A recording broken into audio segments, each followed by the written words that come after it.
Well, good morning, everyone. I'm Jan Erickson from Stepping Aside, and I wanted to, if I can find my notes, they just vanished on the screen. There they are.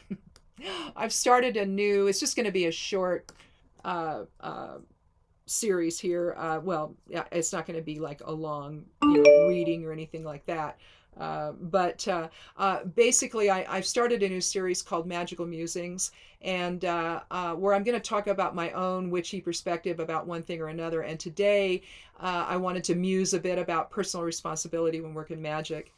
Although it's common to call the quarters or perform some sort of protection rite before a working or ritual, which involves invoking energies that are typically either elemental or deity based, it's also common to call in additional assistance from spirit based entities as well. Now, those might include goddesses or gods, or the Norns or Disir if you work in Norse magic like I like to work.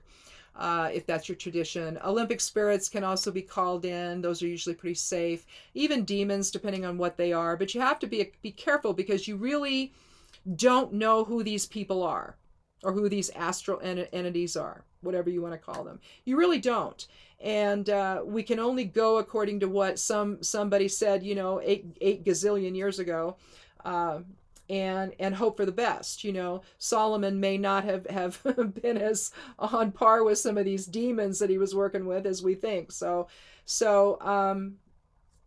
we don't know what that really looked like back then. So when we try to do that now, it's risky. And so to then, well, anyway, the whole point of this is that I was reading a grimoire written by some guy who's a witch and who has this whole tradition he's established, and that's fine. It's herbal based and all of that, kind of, like hoodoo based in some ways, conjure based in other ways, herbal or herbal witchery kinds of things. But his attitude is when he works magic, when he does a ritual, it's not really him doing it, it's the hand. He's just he's basically acting as a conduit for the hand of that particular astral entity to come through and work and actually work the magic. And I'm not comfortable with that. So the minute I thought that is when I came up with this thing. Well, I just ought to talk about that. And so anyway, that's what this whole series I think is going to be about. When I feel so moved, I'm just going to do a little video and talk about what I'm feeling moved about and give you my opinions on things. But just understand, this is just my opinion. Everyone's got their tradition, whether they belong to a coven or not. Over time, you craft some kind of tradition about how you do things. And so you may see this completely different than I do, and that's fine. I'm not going to tell you can't do that. I think everybody's got to make their minds up on their own about stuff like this. But in any event, working with these astral energies, again, they can be utilized to increase the effectiveness of the working or ritual. But in my opinion, they're only there to assist you. So not to control the outcome or even the working itself. I really, really, really believe in personal responsibility when we work in magic. I just think that it's got to begin and end with you. Whatever else you use to enhance the thing, it's no different than using a piece of malachite for healing, or this is it's not fluorite. What is this? Oh, I can't think of what this is. This is not fluorite, though. I was going to say, oh, you could use fluorite. You can use selenite. You can do all kinds of things. You can use different runes. Today's rune, or here's Hagalaz. You can use Hagalaz is a good rune to use to affect change in magical workings and things. But again, they're things you use to help enhance the working, not to give over your power to it. So I looked at that. I went, oh no, I'm not going to do that. So I just believe that the responsibility for the working lies with me. So even though the witch in question and who wrote that grimoire and shared that with the world believes it's not really his hand at work, but that of a greater presence. So anyway, one thing I wanted to share, and when I, was ranting to myself about all of it, when I read, I'm like, no, I'm not going to do that. And then, of course, I remembered that I wrote a book a few years ago called Magic and the Aligned Witch, and that's working magic from the aligned state of source presence. Even down to the decision to even do it, right? Somehow, when you pull your resonance back into higher self only, and your focus is only there, your frequency rises, and pretty soon the problem you're dealing with really just doesn't seem to matter, right?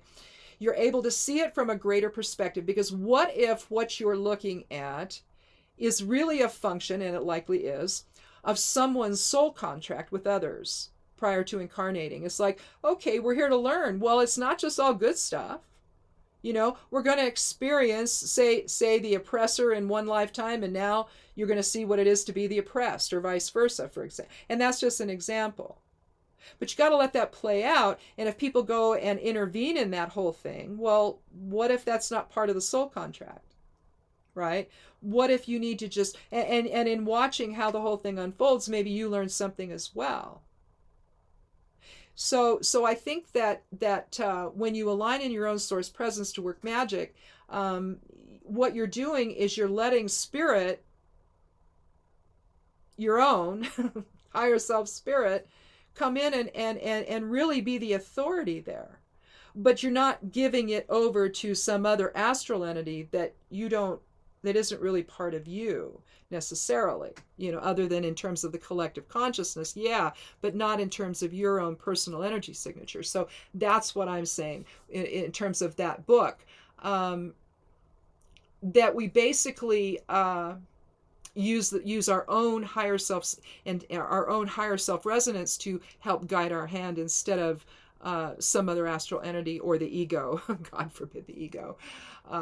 It's fine to, however, that said, if you are going to choose astral entities to work with, try to make them something that's of a really, really, really high master or Sananda type of a resonance. And so you're looking at, say, entities that may be, 12th dimension and above, so that you're really getting an energy that's benevolent and source presence and all of that has gone through all of this. That's really the master level energy that we all, are raising our frequency to ultimately become that, or return to that, I should say.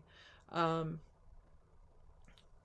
at the end of the day, you have to define your own personal responsibility when it comes to working magic. This is just how I define mine. And I try to keep it out of the realm of reaction, and keep it in the realm of just objective observation, and really see if it's what I need to do, or if it's something that I can just let play out and not insert myself in. Keep a it's not my business, attitude about it, maybe. But if you do choose to act, in my opinion, it should be your own choice to do so. And within the working itself, they're there to help. If you choose to invoke anything else, any other type of entity, they're there to help. They're there to assist. And they're there to do what you want them to do, not what they want to do. So you have to make, if you are going to work with spirits like that and entities like that, then you want, from the astral realm, then you're going to want to really define to them what it is you expect of them. And when you're done, you thank them and you tell them to depart. It's called the license to depart. You have to do that if you're going to work with astral energies. You must tell them thank you, because they do have other things to do than to be helping you out, although they want to, but they've got a lot of things going probably. So bottom line is be grateful, be respectful, and but be firm, and let them know that they're there to help you on your on your terms, not theirs. And when they're done, thank them again, and ask them to depart, and to go back about their lives. And so I guess that's it. That's the magical musing for today on personal responsibility and witchcraft. And in working with other entities and whatever you want them to be, because again, that's your choice, whatever you're comfortable with. I just try to keep all of that as high a resonance as possible, whatever it is I'm asking to help me do something with. You just avoid a lot of complications that way, especially with astral entities that have a mind of their own and want to do what they want to do. So we're really, really trusting that the history that we have is accurate, and I'll bet you that it isn't. So again, try to, whoever you wish to draw in, make sure that it's the highest resonance possible. and that is truly there to help and not to influence their own way. So anyhow, that's all I got, and we'll talk again later. You guys have a good day. Be good to yourself, be good to one another, and blessed be.